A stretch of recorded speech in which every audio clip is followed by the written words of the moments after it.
When we think about what makes a great leader, we often look at what's happening right now. But sometimes the most powerful lessons, the real game changers, are waiting for us in the pages of history. Today, we're going to dive into the timeless principles of leadership through the life of one of history's most incredible figures, Umar ibn al-Khattab. So what is it? What's the true measure of a leader? Is it how much power they have, how much wealth they accumulate, the battles they win? Or is it something deeper? Something that really gets to the core of their character? We're going to unpack that very question by looking at how Omar's life gives us a pretty compelling answer.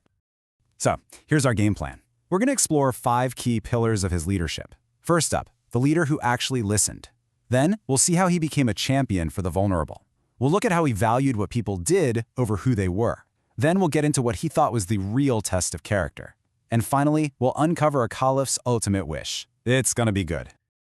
Okay, let's kick things off with what might be the most fundamental trait of any great leader, the ability to just listen. For Umar, this wasn't some kind of PR move or good policy. No, it was an act that was deeply rooted in a sense of divine accountability. His whole life was basically a living, breathing application of his faith. In this verse from the Quran, it's absolutely key to understanding Umar's whole mindset. It's about a woman named Khala, whose complaint was heard directly by God. And that idea that the divine listens to the everyday person, well, that became a core principle of his leadership. So, picture this. The leader of this rapidly expanding state is just walking down the street, and this very same woman, Khala, stops him. One of his companions is like, hey, let's move it along. But Umar immediately shuts that down. He stops, he turns, and he gives her his complete, undivided attention. And his reasoning is just brilliant. He turns to his companion and basically says, "Do you know who this is? This is the woman whose voice was heard from the heavens. If God listened to her, how could I dare to turn away?" For Omar, leadership meant being accessible to the people, precisely because he believed God was accessible to them. And this flows perfectly into our second point, being a champion for the vulnerable. See, that sense of accountability wasn't just some abstract concept. It translated directly into compassion and action. Because once you truly listen to people's problems, you can't help but be moved to act. Umar actively went looking for the most vulnerable people in society to make sure they were taken care of. And his concern was just so comprehensive. He made a public vow to take care of widows. He would personally and secretly serve the needy, which we'll get to in a sec, and even stood up for the rights of young women in marriage, insisting on their happiness and their consent. It was a complete vision of social justice. Okay, so this brings us to an absolutely fascinating story. One of Umar's close companions, a man named Talha, sees him slipping out into the dead of night and gets curious.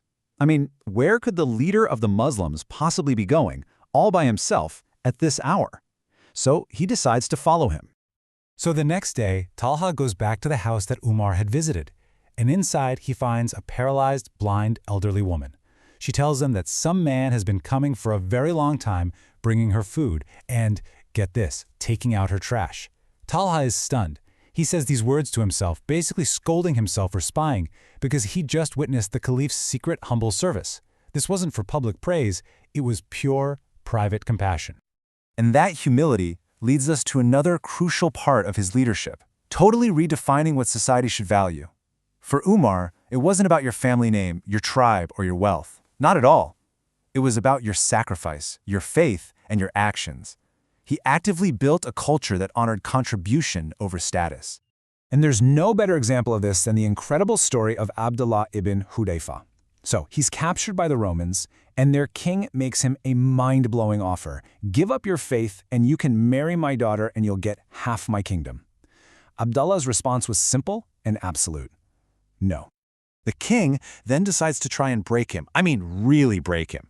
He has archers shoot arrows all around him. When that doesn't work, he brings out this huge pot of boiling copper and has another Muslim prisoner thrown in, right in front of him. Then he orders Abdullah to be thrown in next.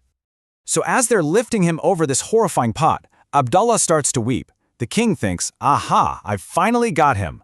He has him brought down. But Abdullah explains his tears with these just astonishing words. He wasn't crying because he was scared. He was crying because he only had one life to give for what he believed in. The Roman king is completely floored by this. He makes a new offer. Just kiss my head, and I will let you go. But Abdullah is brilliant. He sees an opportunity. He replies that he'll do it, but only if every single other Muslim prisoner is released along with him. The king, just in awe of his courage, agrees. When Abdullah gets back with all the freed prisoners, the story reaches Omar, and Omar's response is immediate and it is powerful. He doesn't just give him a pile of gold, he gives him the highest public honor imaginable. He declares that every Muslim should kiss Abdullah's head, and then he steps forward to be the very first one to do it. What a statement. He just cemented the idea that this is what true honor looks like. All right, let's shift to our fourth point. This intense focus on what's inside, on a person's virtue, led Omar to believe that you can't judge true faith by outward appearances or just going through the motions of rituals.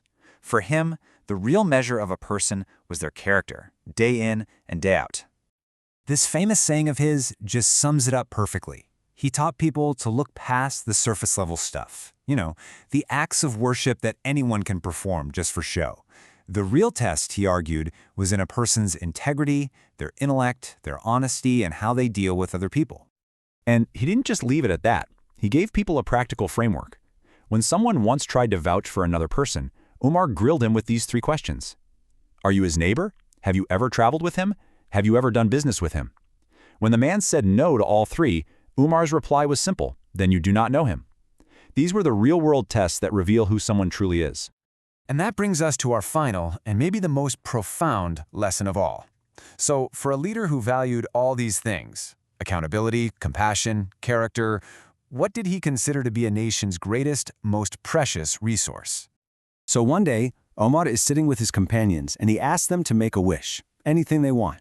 One guy wishes for a house full of gold to give in charity. Another wishes for a house packed with jewels to do the same. I mean, noble wishes, right? Using material wealth for a good cause. But Omar's wish was on a totally different level.